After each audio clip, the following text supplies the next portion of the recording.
ዳና የውስጥ እግር ማሳጅ የረኩበትንና ጥቅሙን በሚገባ ያጣጣሙበትን አገልግሎቱን በማስፋፋትና በማሳደግ እነሆ ሁለተኛ ቅርንጫፉን ከፈተ። ዳና በአዲሱ ቅርንጫፋችን ሙሉ የማሳጅ ስቲም፣ የሳውናና የሞሮኮ አገልግሎት መስጠት ጀምረናል። ለቤተሰብ ለጥንዶችና ለሙሽራዎች ከነሚዜዎቻቸው ዳና ማለፊያ ምርጫ ነው። ዳና ቁጥር 1 ብስራተ ገብርኤል አፍሪካ ህንፃ 3ኛ ፎቅ። አዲሱ ቅርንጫፋችን ቡልጋሪያ ማዞሪያ በግዙፉ ድሪም አፓርትመንት። ዳና ሱቅና ቤት በቀላል ዋጋ በመሃል ከተማ ለኢንቨስትመንትና ለኑሮ እንቅስቃሴ አመቺ ሆኖ ከቴምር ሪል ስቴት በልክ ቀርቧል። በመሃል ፒያሳ የነበሩንን 2 ግዙፍ የንግድ ሞሎች እያጨረሰን 3ኛውን እያገባደድን ነው። ከግራውንድ እስከ 5ኛ በሆነው ግዙፍ ሞላችን ላይ ከ900 ሺህ ብር ቅድመ ክፍያ ጠቅላላ ዋጋው ከ3.9 ሚሊዮን ብር ጀምሮ እስከ 10% ድረስ በሚደርስ ቅናሽ የሱቅ ባለቤት ይሁኑ። መኖሪያ ካሉ ደግሞ ከዚህ ቀደም በሳር ቤት ባወጣነው ሳይት ላይ ሽያጭ ጨርሰን በ9 ወር ውስጥ 12ኛ ወለል ላይ ደርሰናል። በዛው በሳር ቤት በሚገኘው ሳይታችን ከአፍሮ ሌጋሲ ሆቴል አጠገብ አፍሪካ ህብረትን አሻግሮ የሚያየው ሲጠበቅ የነበረው ኤዩ 1 ሳይታችን ባለ 1 መኝታ 75 ካሬ፣ ባለ 2 መኝታ 94 ካሬ እንዲሁም ባለ 3 መኝታ 145 ካሬዎችን ለሽያጭ አውጥተናል። ቢፈልጉ ባያት፣ በሶማሌ ተራ፣ በጋርመንት፣ በፒያሳ በመረጡት ሳይቶቻችን ላይ ከ10 በመቶ ቅድመ ክፍያ ጀምሮ ያለምንም ዋጋ ጭማሪ በኢትዮጵያ ብር ብቻ የቤት ባለቤት ይሁኑ። ለበለጠ መረጃ ከታች ባለው ስልክ ይጠቀሙ። ቴምር ሪል ስቴት። ይህ አዋዜ ልዩ ሰበር ነው።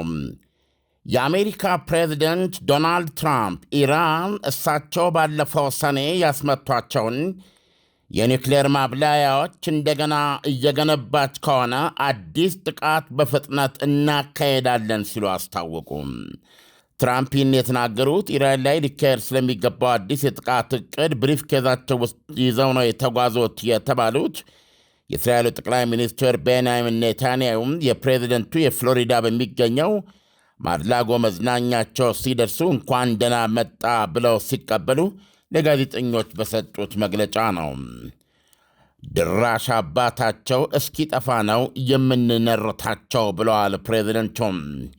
ዊል ኖክ ዘ ሄል አውት ኦፍ ዘም እሳቸው እንዳሉት። ከዚህ ይልቅ አሉ መለስ ብለው ለኢራኖች የሚበጃቸውም የስምምነት ለመፈራረም የሚያስችል ውል ከኔ ጋር ቢዋዋሉ ነው ብለዋል። አሁንም ለዚህ በራቸው ክፍት መሆኑን በማመልከት የእስራኤሉ ጠቅላይ ሚኒስትር ቤንያሚን ኔታንያሁም አሁን እስራኤል የተገኙበት ዋነኛው ምክንያት የፕሬዝደንት ዶናልድ ትራምፕን ባለ 20 ነጥብ የጋዛ ሰላም 2ኛ ምዕራፍ ማስጀመር ስለሚቻልበት ሁኔታ ለመነጋገር ነው። ፕሬዝደንት ዶናልድ ትራምፕ በዚህ አጋጣሚም ሐማስ ትጥቅ እንዲፈታ ጥሪ አድርገዋል።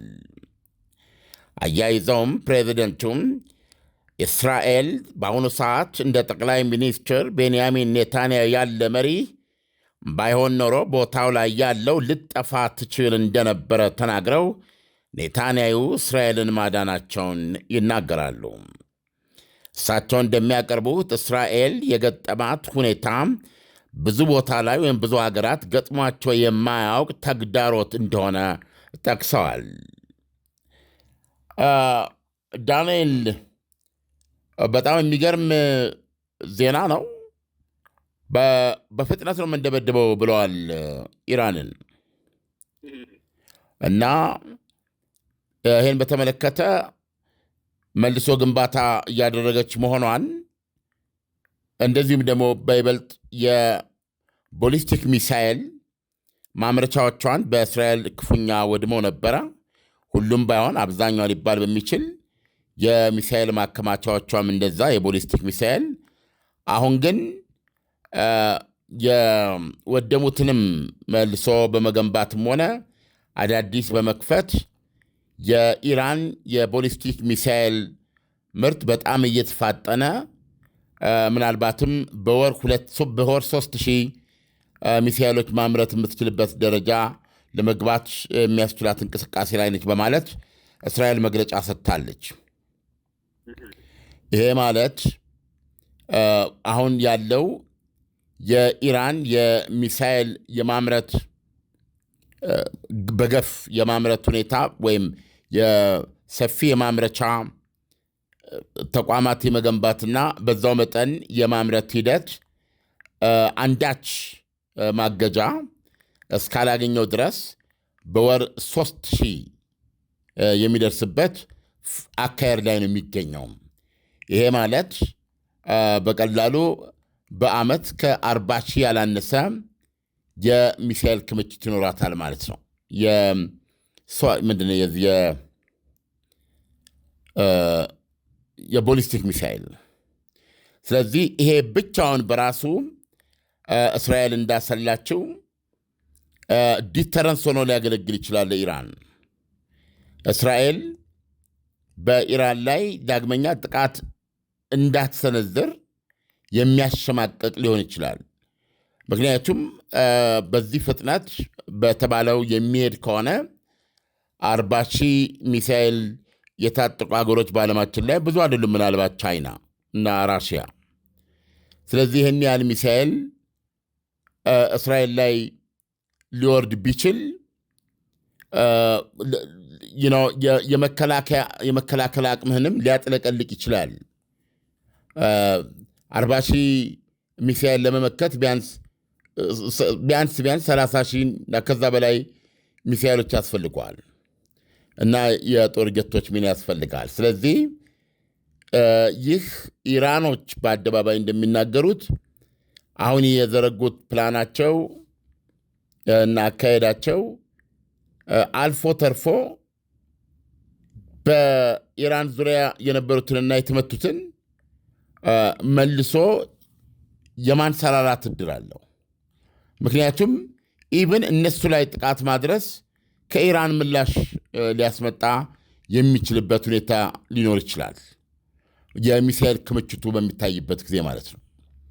ይሄ እስራኤል የኒውክሊየር ማብላያዎቹን እንደገና ከመገንባት ያልተናነሰ፣ እንደውም ኢራን በማንኛውም ሁኔታ 90 በመቶ ያበለጸገችው ወደ 400 ኪሎ ግራም የሚደርስ የበለጸገ ዩራኒየም አላት።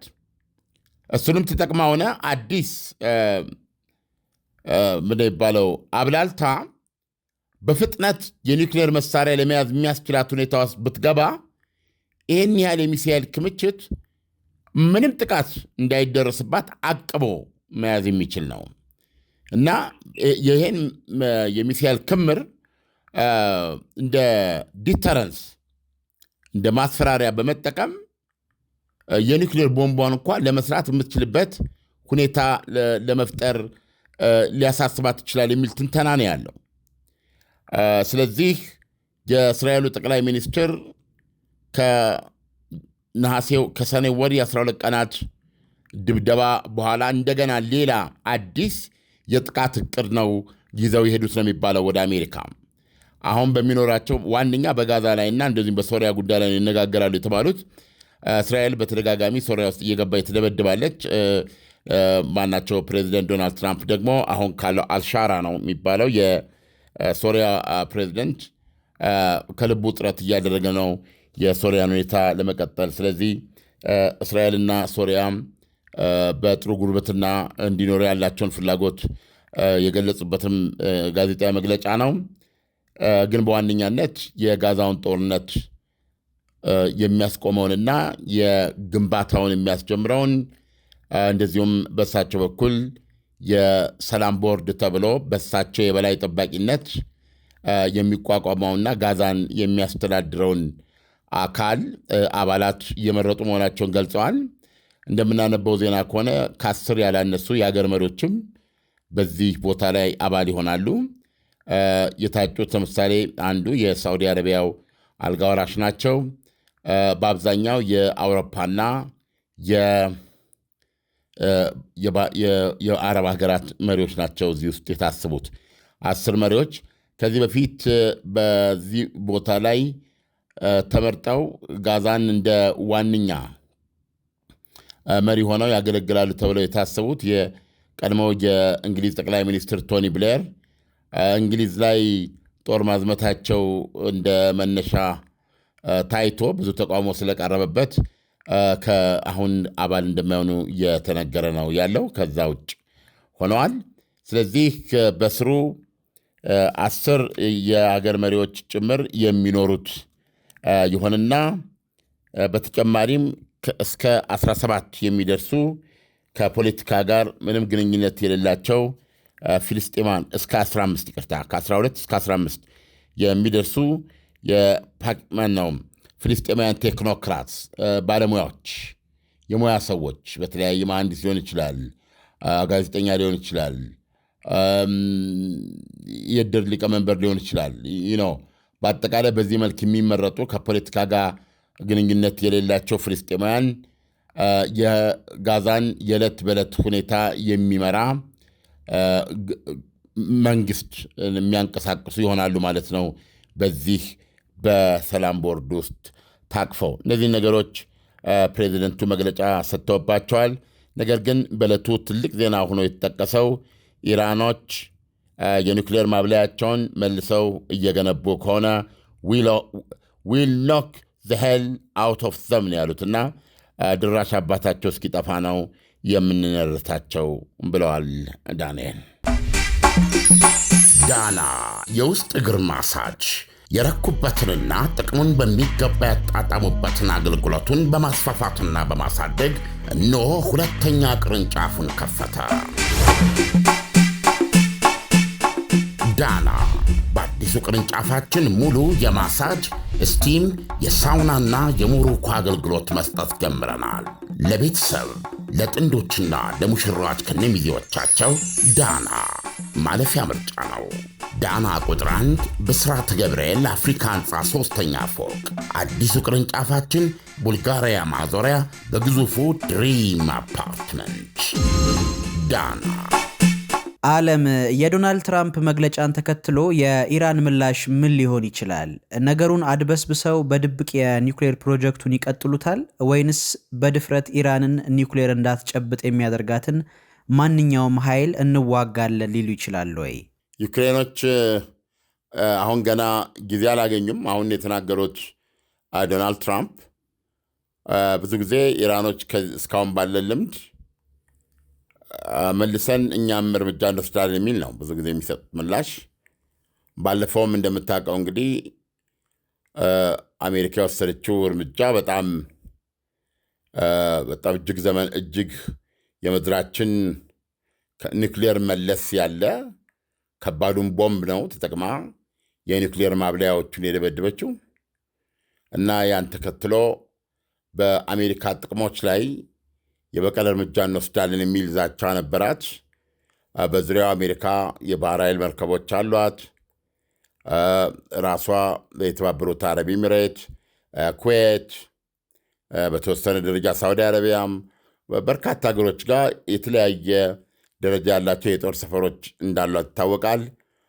በተለይ ኳታር ውስጥ ያላት ደግሞ በክልሉ ያላት ትልቁ በጣም ግዙፍ የሆነ የአየር ኃይል ጦር ሰፈሯ ነው።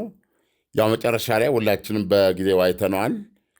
ኢራን ለኳታር መንግስት አሳውቃ የበቀል ያለችውን እርምጃ መውሰዷን አንዘነጋም እና የተኮሰቻቸው ወደ 20 ቦሊስቲክ ሚሳይሎች ከአንዱ በስተቀረ ሁሉም በኳታር የአየር መከላከያ ተመተው መውደቃቸውንና አንዱም ምንም ጉዳት አለማድረሱ መገለጹ አይዘነጋም።